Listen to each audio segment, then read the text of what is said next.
Hello, my name's John. I'm one of the pastors here at Newbridge, and so glad to have you joining us online. You're welcome here. I hope that this sermon is helpful and is encouraging to you no matter what's going on in life or no matter where you're at in your spiritual journey.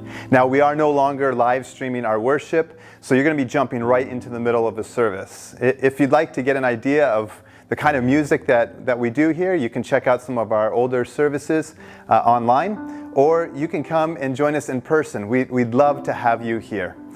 For now, enjoy this sermon. Again, hope that it's helpful, and I hope to have the opportunity to meet you in person.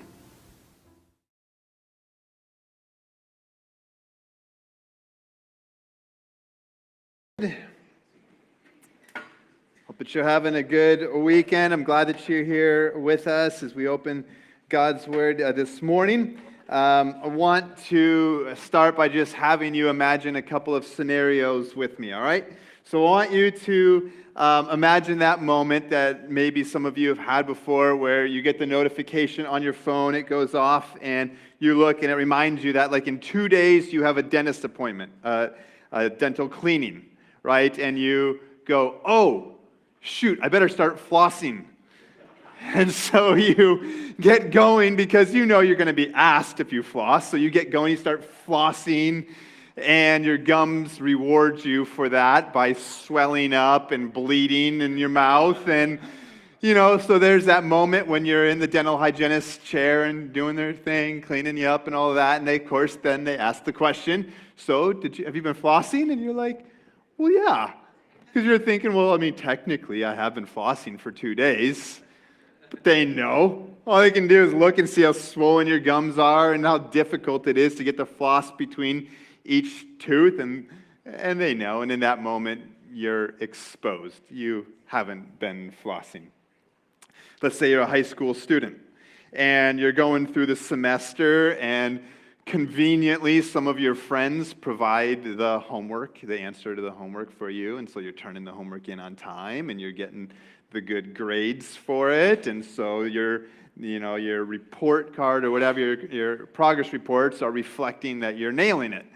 And then it comes test time, and you're not able to sit by that friend, maybe, or whatever, and now it's time for you to actually demonstrate that you know the information. And in that moment, you realize you're exposed. Oh, shoot, I don't actually know how to solve these math equations. And now the gap between what I was turning in on the homework and my need to perform it is exposed. Maybe you sit down with your boss for some kind of a performance review, and you're telling them, oh man, I am busy, I'm making calls, I've got appointments, I'm staying on top of stuff, and you're just going on and on about how busy you are and how hard you're working. And then the boss pulls up, well, let's just look at your calendar, and let's look at some of these phone logs, and let's look at some of the reviews from our clients and customers and some of your team, your coworkers who are saying that, man, stuff is coming in late, it's coming in complete, it's, your calendar's got all these wide open times. We see that your Candy Crush, scores are increasing from hours between 1 p.m. and 3 p.m., and you realize, oh, maybe I haven't quite been working as hard as I'd like to portray myself as doing. Or you get audited, and so they want to see all the numbers and realize that those don't quite reflect what you've been saying. We could go on and on, right? We know all kinds of examples. Here's another good one. Not that it's ever happened to me, mostly because I get to church before all of you. But, say you're driving erratically around town, right? And somebody is in front of you, driving a little slower than you'd like, and you're kind of riding up on them, letting them know, and honking, flashing the lights, whatever, let's get going. And then you pull into the same parking lot together, and you're like, oh, hi, and exposed. We've got all kinds of examples, right, that we can think of, some that are more embarrassing and maybe a little bit more convicting than others.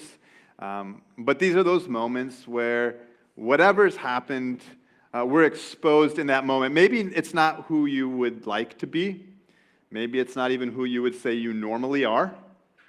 But in that moment, nonetheless, you're exposed. And in the passage that we come to today, the scene that we come to today, Jesus exposes the hearts of those who are in positions of religious power and authority.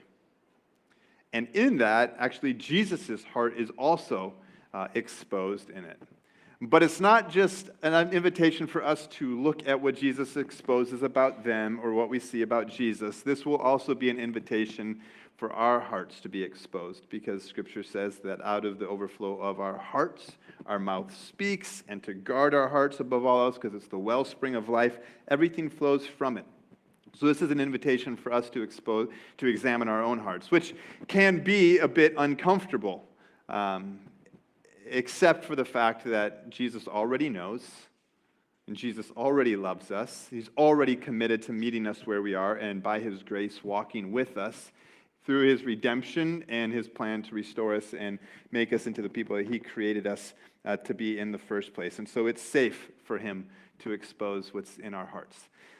Last week, we were in the scene where Jesus turned water into wine at this wedding feast, and we saw the heart of Jesus on display, His heart of love and commitment to His people, and an invitation that all would come and be a part of this relationship with Him, this life of celebration with Him.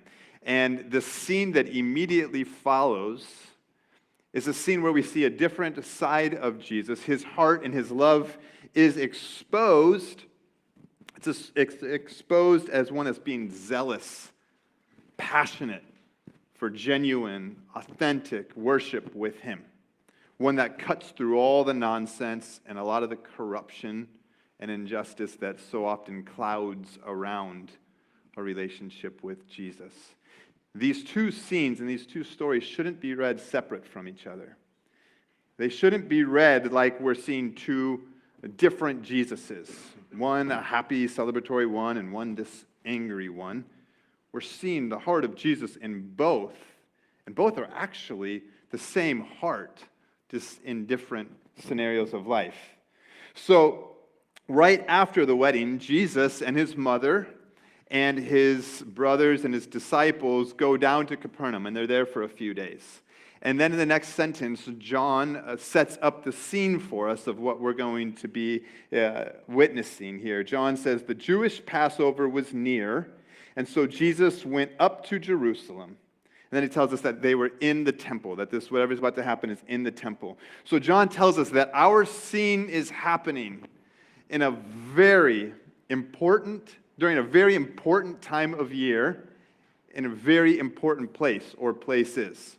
It's happening during the Passover, or preparations for the Passover, and it's happening in Jerusalem, and in the temple, specifically in Jerusalem. Now, the Passover was the most important event that happened in the history of the people of Israel. There was no more important event that they remembered and reflected on. And every year, in response to God's instruction, the people would gather to celebrate and remember and reflect upon when God miraculously and powerfully intervened, graciously, generously intervened into their lives during a time when they had been oppressed in slavery for over 400 years in Egypt.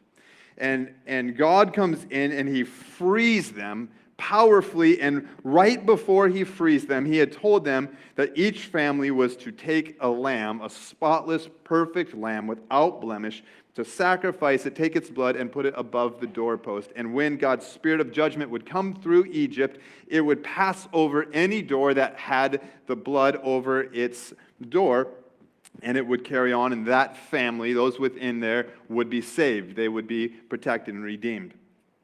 And so these people, then God told them, every year I want you to celebrate this. I want you to remember this. I want you to pass this on to your children. Talk about it. Don't ever forget what I've done. They built their calendar around the Passover. This was significant. This was not just some kind of general excuse to close the office for a few days or to eat some of the favorite family recipes. You know, this was a time to commemorate, to think about, to reflect on. It was deeply symbolic time where every aspect of the meal and everything they did was to remind them of who God is, what God had done, what it means to be God's people and belong to God, to follow his ways, to live those out in such a way that would point everybody else who's watching them to God and who he is. Everything about this holiday was to remember and reflect on what God had done. And so John tells us that's the background for what's going on. But not only that, he tells us that this is happening in Jerusalem, and not only in Jerusalem, but in the temple. Again, Jerusalem, this is the city, the home city of the people of Israel.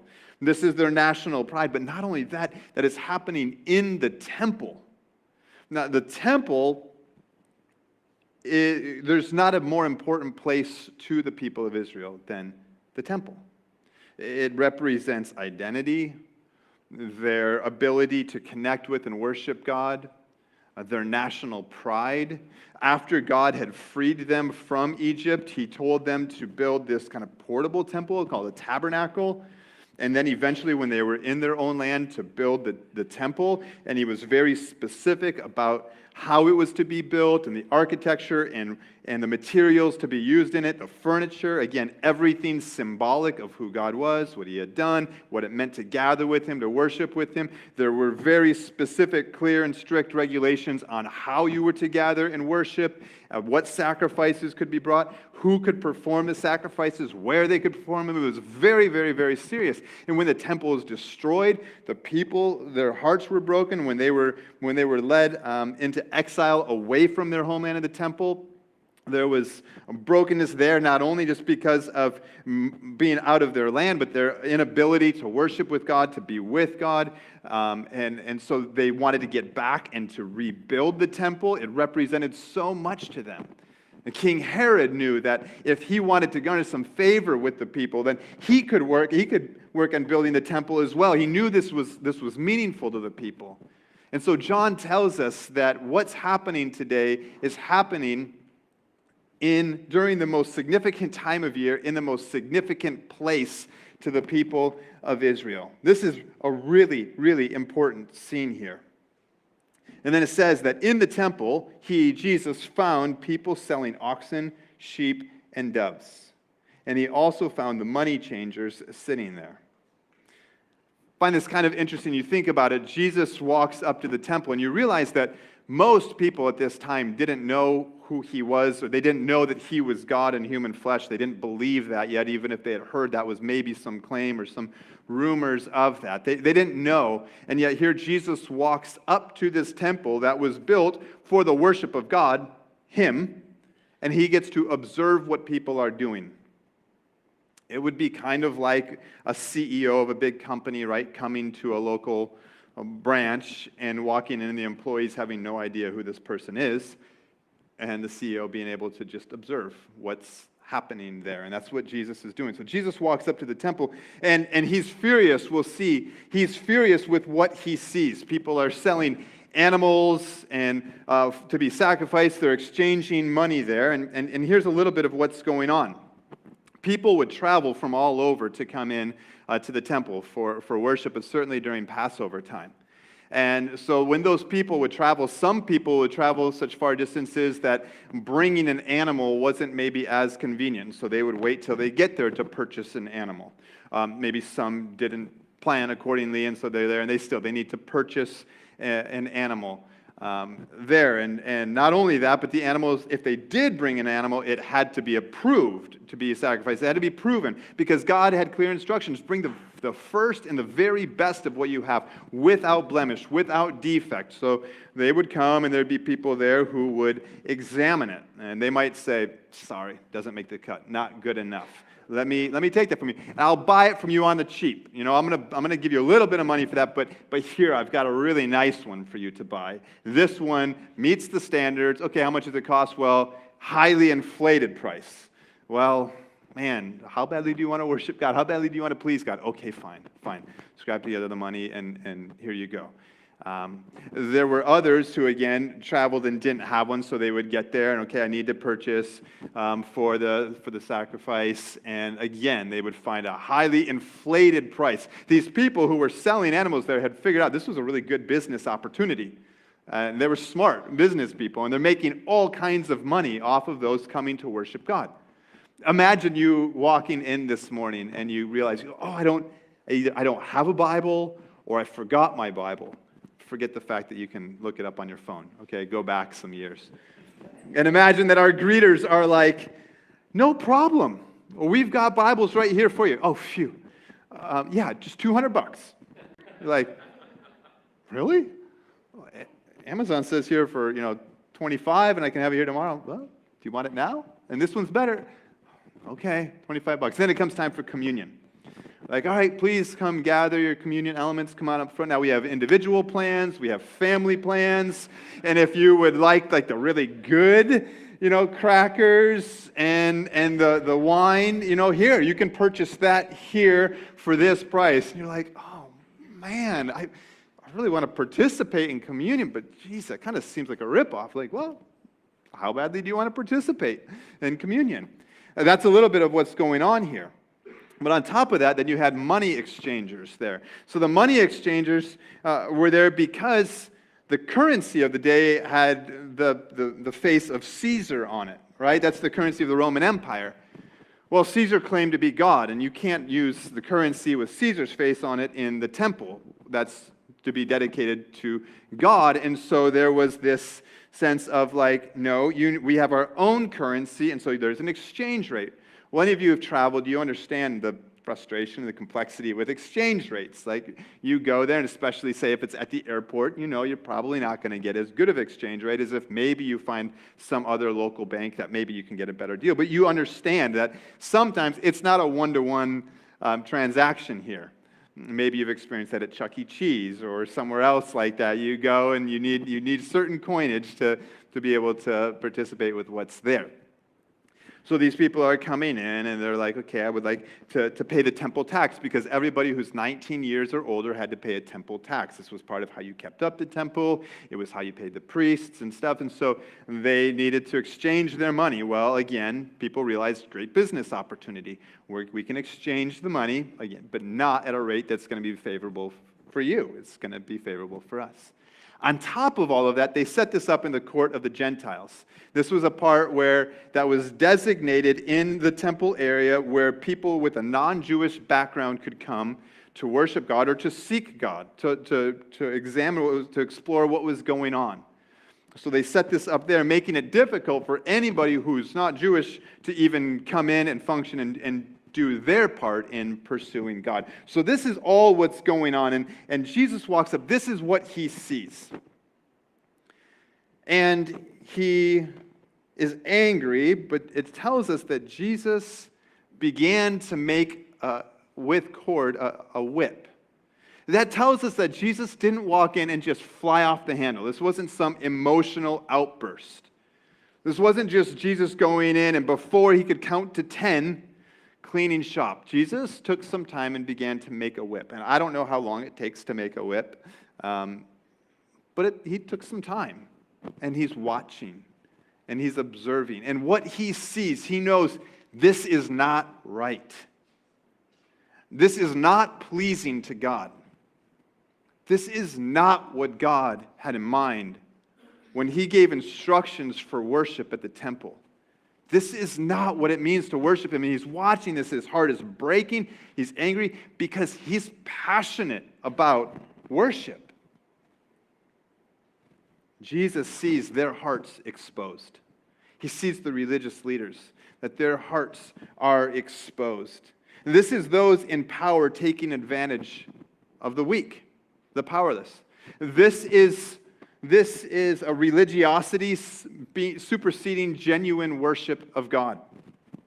This is people coming maybe unprepared for worship of God and then trying to figure out how they can maybe last minute make things happen so they can go through the right rituals. This is selfish, personal gain rather than selfless servanthood. These people who are selling and taking care of things. This is not them thinking about how can I help facilitate your worship of God. This is how can I benefit from you in this situation that really gives me an opportunity to make some money here. This is people who are getting in the way of others who are seeking to come and to worship God. They're getting in the way of them being able to meet with and have a genuine encounter with God. This is also people growing so accustomed to this injustice and this corruption that they became numb to it, that they either just didn't notice it anymore, or it's people feeling so helpless and powerless that they grew quiet and passive. What they saw. And they just said, there's no way we can stand up against all these people with power. I mean, we know what will happen if we do. We know what people will say. We know how people will treat us. So we'll just be quiet and we'll just go through it. And this is what Jesus sees. He walks up to a time to celebrate God's gracious, redemptive work during the most significant time of year, in the most significant place, and this is what Jesus finds. And so the narrative goes on to tell us that after making a whip out of cords, he drove everyone out of the temple with sheep and oxen. He poured out the money changers' coins and overturned the tables. He told those who were selling doves, "Get these things out of here. Stop turning my Father's house into a marketplace." And his disciples remembered that it is written in Psalm 69:9, "Zeal for your house will consume me." Just as the hearts of the people were exposed, so is Jesus' heart exposed here. Jesus, yes, angry, but zealous may be a better word. It's the root for Jesus' actions here. He's zealous for genuine worship, not just going through the religious rituals and the motions. He's zealous for worship, that people would meet with God, that they would have an encounter with God, that they would give him the respect and the honor that's due, and that they would experience what it means to be with God. He's passionate about that. He sees people going through the motions, and he knows that is not what God has invited us into. Jesus is passionate about pursuing people so that people would be reconciled in relationship to God. This is his heart. This is what we saw in the scene before. This is why he turns water into wine to say, hey, I'm the groom that's coming back for my bride, and there's a wedding feast to come, and I want you all at it. And one day, people from every tribe, tongue, and nation will be there. And you, yes, come. This is his heart, that all would be reconciled to him. And so Jesus, we see that he's passionate about that. And we also see that he's passionate about people who get in the way of people encountering God. The way that people's religious expression and religious pursuits actually turn people away from God rather than draw them into relationship with God. When the Bible speaks of God, it uses descriptions like a lion and a lamb. That's what we see here. Uses descriptions like a shepherd who carries around a rod to protect and a staff to guide. And so in John chapter 2 earlier, we see Jesus inviting people in. And here we see Jesus using the rod to cleanse and to protect the worship of God and the mission of God. So Jesus then turns everything upside down, drives all of the people out. People are running out of their way. The animals are running around, making all their noises, I'm sure. Coins are spilled everywhere. There's chaos. Sorry, I'm making this scratchy. Is that my back here? I think that is. Sorry. And the coins are just going everywhere. It's quite a scene. When I try to visualize it, I imagine it almost like one of those Western movies where there's, a big scuffle in the saloon and everything's tipped over and broken. And then it's like there's this moment where, okay, you hear, the last of the noise, and then everything settles for a minute. Everybody's like, okay, are we done? What's going on? What just happened? And then the Jewish people speak up, and they go, what sign do you have for doing these things? And Jesus says, destroy this temple in 3 days and I'll rebuild it. I go, rebuild it in 3 days? It took 46 years to build this so far, and actually it's not even done. It's not going to be till 80, 64 or so before it's actually even going to be finished, another 20 years. So, how are you going to do that? And Jesus steps into this moment. And he basically, his point is, I've come to fulfill all of what this all represents. The temple, the law, every animal sacrifice, every symbolic act, piece of furniture, everything that you do, everything the priest does, I've come to fulfill it all. And they're like, but 46 years it took, how are you going to do this in 3 days? And then Jesus, the temple that he's referring to is the temple of his body. Jesus is saying, I'm here, and you can tear down this temple because this is how you meet with God, is through me. Not through a place, but through a person. Not through a religion, but through a relationship. It's me. I'm here. Remember in John 1:14 when John wrote that Jesus came and he dwelt among humanity, and we looked at that and we said that word dwelt is the word for tabernacle. That was the temporary temple when the people were nomadic, and so Jesus said there, like, he's come to dwell with people, to replace God's temple. That John the Baptist, twice when he saw Jesus, said, look, the Lamb of God who takes away the sins of the world. He's saying, look, I'm the sacrifice, I'm the priest, I'm the temple, I'm it all. I'm the point. And Jesus is saying, I'm going to come lay down my life, tear it down, in 3 days I will raise from the dead. He's saying like something, so like the new wine versus the old wine, the new temple versus the old. He says something better is here, and it's in me, and it's pure, and this is how you meet with God.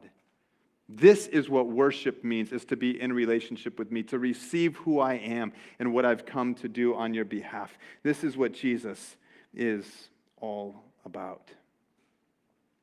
The book of Hebrews talks so much about this. If this is something you want to read a little bit more about, I recommend reading the book of Hebrews. There's so much connection between who Jesus is and what he's done, and between the law and what happens in the temple.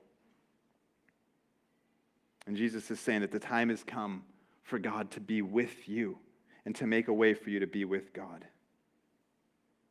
And Jesus' disciples then remembered after he was killed and after he rose, they remembered this scene, it says. So when he was raised from the dead, his disciples remembered that he had said this, and they believed the scriptures and the statement that Jesus had made. And while he was in Jerusalem during the Passover festival, many believed in his name when they saw the signs that he was doing. Jesus, however, would not entrust himself to them, since he knew them all, and because he did not need anyone to testify about man, for he himself knew what was in man. Jesus knows our hearts. Before they're even exposed before anybody else, they're fully exposed to Jesus. He knows. He sees. And as scary and vulnerable as that can be, it's also safe because of Jesus' grace and his invitation to come. And I will take you as you are, but I won't leave you as you are. My grace will change you. I see you. It's like the verse that we've memorized. Create in me a clean heart, Lord. Renew a loyal spirit in me. Cast me not away from your presence. Lord, this is what Jesus is inviting us into, a psalm where David writes elsewhere, search me, God, and know my ways. May there be no offensive way in me.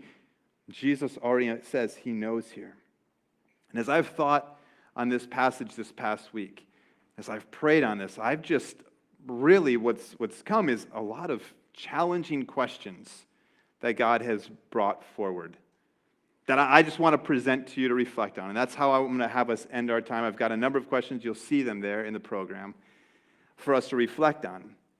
As I do, I want to remind you this, that what looked like Jesus' anger and his cleansing was his pursuit of the glory of God, the holiness of God, and for us to experience genuine worship with God as we follow his ways above our own ways, above any sort of religious expression that isn't representative of him.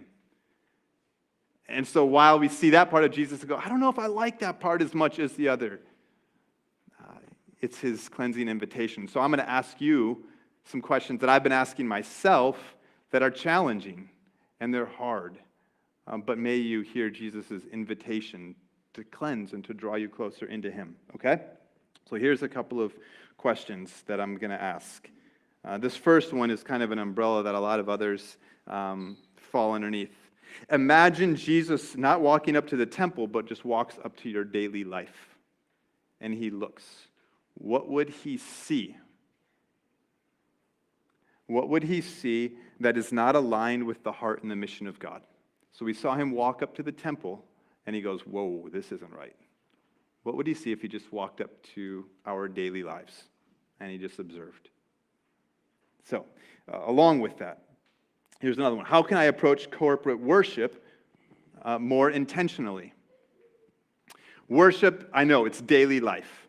It's not only about this. And if you know me well, you will know how much I believe in the importance of what happens Monday through Saturday, that following Jesus is not just about Sunday, and it's not just about coming in and pulling off a great Sunday service and then going on our way. You know that.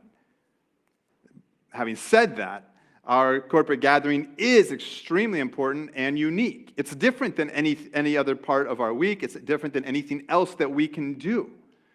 There's ways that when we hear each other's voices, when we see each other, when we have opportunity to hear the Word of God together, there's unique things that happens when we corporately come together.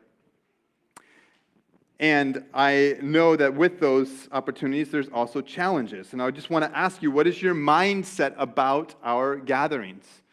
Current research would show that people who consider themselves regular attenders of a church would come 1 to 2 times a month. It's just what current research would share. Not only that, we often joke about being late bridge. And I get it. I get it's hard sometimes to get out the door. It's hard to get our families together and get out the door. It's easy to get caught up in conversation out in the lobby, and I love that. Of course, we want your coffee when coming in.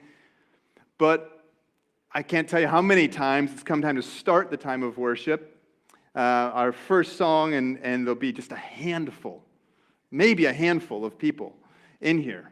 Very different than by the time I get up here. It's, there's more people, and we're ready to go. And I think, what does that communicate? Not to the band, not to me, but what does that communicate to God about how we're approaching our time of worship of God?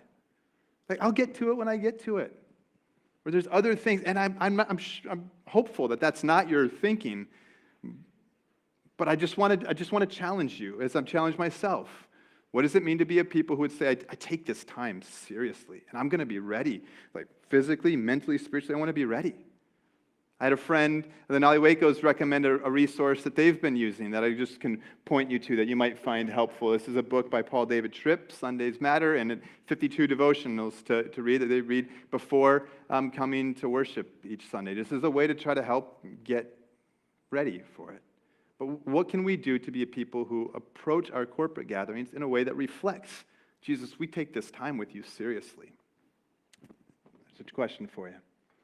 Here's another one. How am I going through the religious motions but missing the deeper relational connection with Jesus? I'm checking the boxes, paying the temple tax, bringing the sacrifice, but somehow in that I've just missed what the connection is really supposed to be all about. And Jesus isn't just looking for people to check the boxes. He's saying, there's a greater purpose to it all that I'm inviting you into. So how are we maybe going through the motions? There's another one. What sin in your life has become normalized to you? So I think about this scene. And what was happening there wasn't right. But somehow, somewhere along the way, it became normalized to those who were doing it, to those who were selling and exchanging money, and those who were seeing it. Somehow it became normalized enough that just kept going on. And in all of our own lives, there's probably areas of sin where we've just said, that's just the way it is. It's just who I am. It's just how, whatever, that if Jesus were to walk up into our life, I think he would say, but that's not okay. It's not right. And I want to deal with that. So what might he be saying? Like, yeah, I get it. I understand that's sin, but let me cleanse that from your life. Let me take that away. Here's another one. What is happening around me and in our world that breaks the heart of Jesus? Where is there passivity in me toward injustice and corruption? This is a tough one because we live in a world that's very broken and unjust and corrupt, and there's all kinds of things that break the heart of God that we witness, that we see both close to us and across the world. And we see this in this scene here, right? People are walking up, and what they're seeing is not right. And I've got to believe that there were people who saw that and who felt like something needs to be done about this. Like, but if I speak up, oh my goodness, you know what's going to happen if I say something, if I do something. So I'm just going to be quiet. I'm just going to be passive. It's such a challenge. I get it. It's so complicated when we apply that even to our own day and our own time. But I think when you look around your life and just start with kind of concentric circles, maybe like right immediately around you, and then in our city, in our community, in our country, and in our world, what do you see that you look and you go, man, I know that breaks the heart of God, and we should do something about that, but it's going to be uncomfortable. It's going to be hard to do that. Pray about that. Ask the Lord.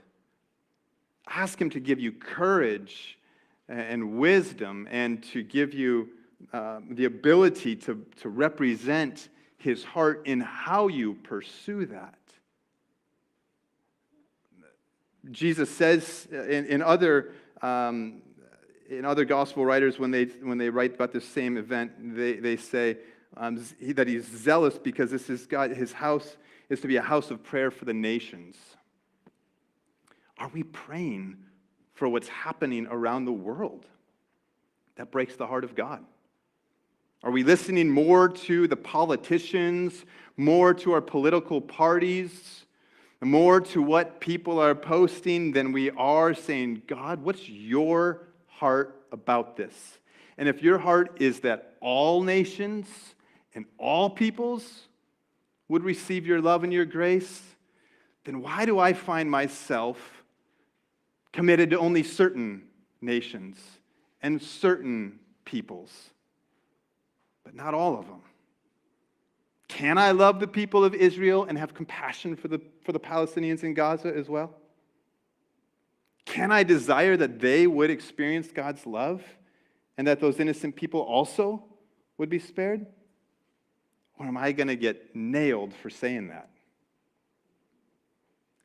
Can we be a people who say, yes, we want to welcome refugees, though we understand there's political stuff around this and it's hotly debated, but God, your heart, you speak to this in your word, and we know we're going to hear plenty about this in the upcoming presidential, battles and all of that. And so, Lord, am I going to listen more to what these people are saying, or am I going to search your word and allow your Spirit to convict me and then lead me?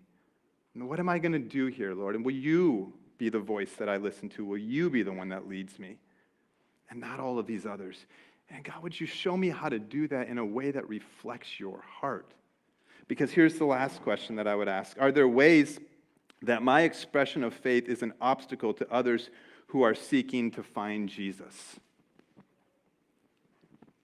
So what I'm not saying is you need to change your conviction so people will want to follow Jesus, or you need to somehow make Jesus more palatable for people. But what I am saying is that there are ways in which we can approach pursuing Jesus that is more of a stench of self-righteous religiosity than it is genuine love of Jesus. And then it is a sweet aroma of Christ, as Paul writes. Are there ways that we talk about things, that we express our beliefs, that we go about our pursuit of Jesus, that makes it difficult for people? They go, if that's what Jesus, I don't want anything to do with that. Again, I think of this scene, I think the court of the Gentiles, I think of people who might have been coming and saying, I want to come to sacrifice, but I don't want to go. I'm just going to get ripped off. I'm just going to get taken advantage of. I can't stand that I have to walk by these people who are so opposite of Jesus in the way they carry themselves. I don't even want to have to go near the temple because I can't take that. I just think, man, are we like that in any way?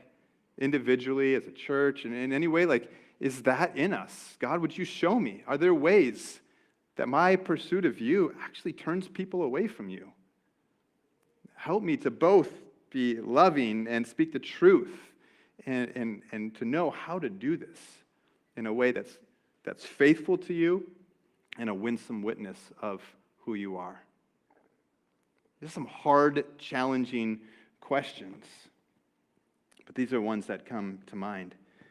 Jesus exposes his heart for genuine worship and to be united with God in this passage. He exposes our hearts as desperately in need of him.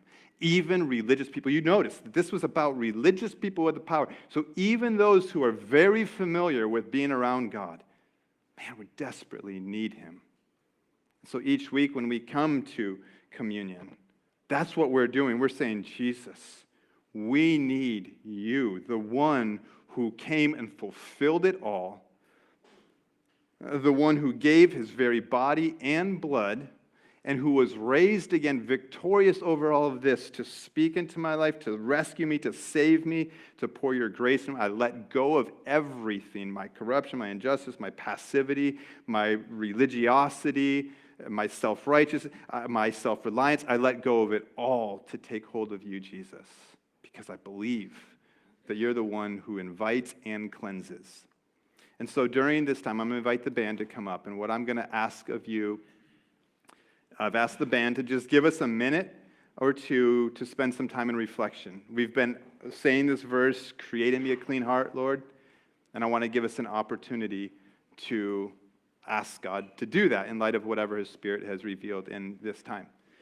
What I want to encourage you to do is maybe look over those set of questions, and if there's one or two that stands out more to you, to pray through that, to take some time praying through that.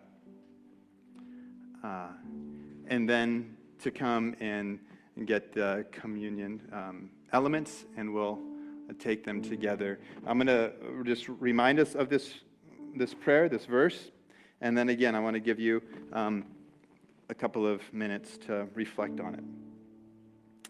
So God, we pray that you would create in us a clean heart and renew a loyal spirit within me, within us.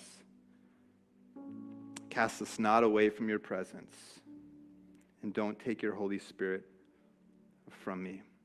Restore to us the joy of the salvation that we find in you and you alone, of what it's all about. And would you make us willing to obey your ways and not whatever we've turned them into. So, Holy Spirit, we ask that now in this time of reflection that you would speak to our hearts and show us what that looks like where we're at now.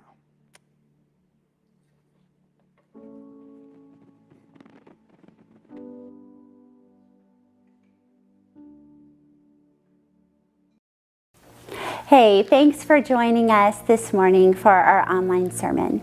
We love the opportunity to connect with you. We would enjoy meeting you in person, but you can also fill out a connection card that you can find online. If you have anything that we can pray for you, we can rejoice with you, please reach out to our prayer team. There's an email listed below. We will get back with you. We will pray with you. We want to support you and celebrate with you. If you have any questions or want to know what's going on with New Bridge, how you can get involved and stay connected, check us out on social media. Download the program notes that are found here, or again, reach out to us at our office. We will connect with you, answer any questions, meet up, and support you, again, wherever you're at in this crazy, beautiful thing we call life.